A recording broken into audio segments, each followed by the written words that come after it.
একজন প্রধানমন্ত্রীর উপদেষ্টা দিল্লিতে প্রবেশ করতে পারলেন না, অপমানিত হয়ে ফিরে আসলেন, যাদের কাছে ব্যাখ্যা দিতে পারেন নাই। নিজেদের উপরে দাদাগিরি বাবুগিরি করে বাংলার বীর জনগণকে প্রধানত রাখা যাবে না। ভারত আমাদের বিরাট প্রতিবেশী রাষ্ট্র। আমাদের বাংলাদেশের চতুর্দিকে প্রায় 4000 কিলোমিটার বেষ্টিত সীমানার প্রায় 32টি বাংলাদেশের জেলার সীমান্তে ভারত অবস্থিত।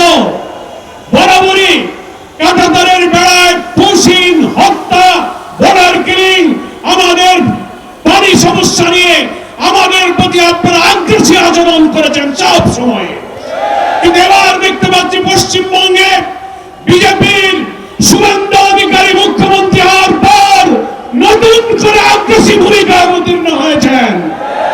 আমরা বলতে চাই, ভারতের যে সীমানা, ভারতের স্বাধীনতা, ভারতের সার্বভৌমত্ব, ভারতের অখণ্ডতার প্রতি আমরা শ্রদ্ধাশীল, কিন্তু আপনারা আমাদের অখণ্ডতার প্রতি সম্মান দেখাতে পারেননি। পশ্চিমবঙ্গের নির্বাচনের পর শুভেন্দু অধিকারী যখন মুখ্যমন্ত্রী হলেন, কি আশ্চর্য ব্যাপার, একটি দেশের মুখ্যমন্ত্রী হয়ে তিনি বললেন শেখ হাসিনা শাহজালাল বিমানবন্দরে অবতরণ করবে, উনি 2 মিনিটে বাংলাদেশ দখল করবেন। এটা বোঝা যায় আপনারা আমাদের অখণ্ডতার প্রতি শ্রদ্ধাশীল নন। আমরা জানি আপনারা সেই আধিপত্যবাদী একটি দেশ, যে দেশে ফ্যাসিস্ট, বিতাড়িত, পতিত, পলাতক, খুনি অপরাধী শেখ হাসিনাকে আপনারা আশ্রয় দিয়েছেন। আপনারা ওসমান হাদি খুনি ফয়সালকে হাতে পেয়ে বাংলাদেশের কাছে হস্তান্তর করছেন না। প্রতিদিন আপনারা পুশিং করছেন। গত বছর প্রায় 2,000-এর মতো পুশিং হয়েছেন। শুভেন্দু অধিকারী ক্ষমতায় এসে তিনি নিজেই বলেছেন প্রায় 4,500 ব্যক্তিকে নাগরিকত্ব যাচাই বাছাইয়ের প্রক্রিয়ায় তারা পুশিং করেছে। আমরা জানতে পেরেছি গোটা ভারতে প্রায় 90 লক্ষ মানুষকে নাগরিকত্ব যাচাই বাছাইয়ের অজুহাত তুলে তালিকাভুক্ত করে পুশিংয়ের আওতায় আনা হয়েছে। সীমান্তে শেল্টার রেখে সেখানে তাদেরকে আটক রাখা হচ্ছে, নির্যাতিত করা হচ্ছে। আমরা পরিষ্কার বলতে চাই, আমাদের বীর বিজিবির সৈনিকেরা সীমান্তে সাহসিকতার পরিচয় দিচ্ছেন। সীমান্তবর্তী প্রায় 32টি জেলার বীর জনগণ এই পুশিংকে তারা প্রতিরোধ করতে শুরু করেছে। আপনাদের মনে রাখতে হবে, রৌমারী সীমান্তে, সেই বড়াইবাড়ি সীমান্তে বিডিআরের সাথে বিএসএফ এর নির্লজ্জ পরাজয়ের ইতিহাস আপনাদেরকে স্মরণ করতে হবে। আমাদের সীমান্তের লুঙ্গি পরা কৃষকরাই আপনাদের এই পুশিং প্রতিরোধ করার জন্য যথেষ্ট। তাই আজকে 11 দল যারা আমরা আমাদের অখণ্ডতা, আমাদের স্বাধীনতার লাল সবুজ পতাকাকে সমুন্নত রাখতে বদ্ধপরিকর, আওয়ামী ফ্যাসিবাদকে বিদায়ের পর ক্ষমতাসীন বিএনপি সরকার জনগণের কাছে দেওয়া প্রতিশ্রুতি বিশ্বাস ভঙ্গ করে আবার সেই ফ্যাসিবাদের পথে যাত্রা শুরু করার প্রেক্ষাপটে আমরা 11 দলীয় ঐক্য বাংলাদেশে জনগণের আকাঙ্ক্ষা পূরণের জন্য আবার আমরা আন্দোলন শুরু করেছি। এই 11 দলীয় ঐক্যকে সমুন্নত রেখে আমাদের অখণ্ডতা, আমাদের স্বাধীনতা সর্বত্র রক্ষার জন্য আমাদের এই সংগ্রাম নিরন্তর, নিরবচ্ছিন্ন, অপ্রতিরোধ্যভাবে ইনশাআল্লাহ এগিয়ে যাবে।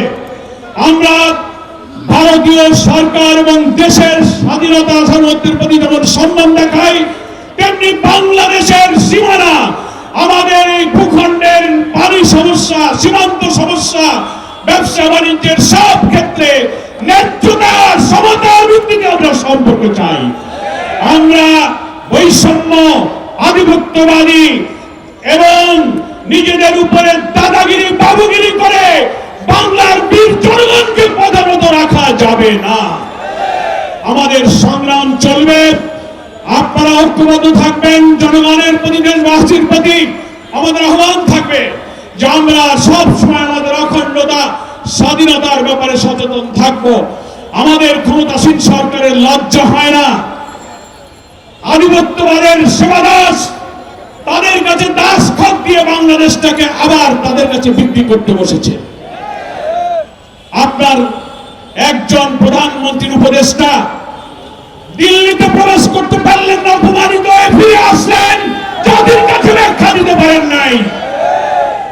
আপনারা 300 বিবৃতি দিয়ে পার্লামেন্টে একটি দলকে কটাক্ষ করার জন্য উপদেষ্টা করেন, কুশিন করে, আপনার উপদেষ্টাকে অপমানিত করে, আমার অখণ্ডতাকে নষ্ট করে স্বরাষ্ট্রমন্ত্রী সেখানে 300 বিবৃতি দিতে পারেন না। তাই আমরা আজকে শাহবাগ চত্বরের এই মিছিল পূর্ব সমাবেশ থেকে দেশবাসীর প্রতি আহ্বান জানাবো, বিশেষ করে সীমান্তবর্তী 32টি জেলার বীর জনগণকে ধন্যবাদ জানাবো। আপনারা আমাদের লাল সবুজ পতাকাকে পাহারা দেবেন, বুকে অদম্য সাহস নিয়ে ভারতীয় আগ্রাসনের বিরুদ্ধে শক্ত করে আপনারা দাঁড়াবেন। বিজেপির বীর সৈনিকেরা যে সাহসিকতা দেখাচ্ছেন, বিএসএফ এর লোকেরা বিজেপিকে গুলি করতে চেয়েছে, ভিডিওতে দেখেছেন, আমরা গুলি করে দেব। আমার মাটির বীর জনতা তার প্রতিনিধি বিজেপি বলেছে আপনারা গুলি করলে কি আমরা বসে থাকবো? এই হচ্ছে বাংলার মানুষের সাহস। ভারতীয় আধিপত্যবাদী শক্তি, বিশেষ করে পশ্চিমবঙ্গে বিজেপির মোদীর সেবাদাস শুভেন্দু অধিকারী, আপনি যে ধৃষ্টতা দেখিয়েছেন, বাংলাদেশ দখল করার ধৃষ্টতা, হাসিনাকে শাহজালাল বিমানবন্দরে নামার ধৃষ্টতা, শহীদ ওসমান হাদির খুনি ফয়সালকে আপনি প্রশ্রয় দিয়েছেন। আমরা শহীদ ওসমান হাদির এই চত্বর থেকে ওসমান হাদির